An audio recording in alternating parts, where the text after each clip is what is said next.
You ask Tiger to solve. This deals with linear equations with one unknown. The final result is x equals -17. Let's solve it step by step. Simplify the expression. Group like terms. Simplify the arithmetic. Group all constants on the right side of the equation. Add 34 to both sides. Simplify the arithmetic.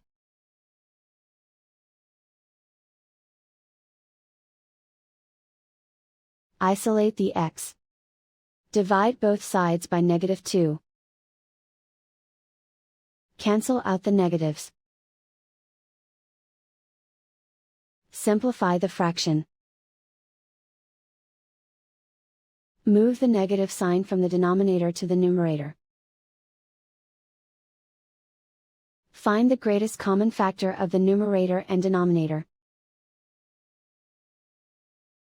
Factor out and cancel the greatest common factor.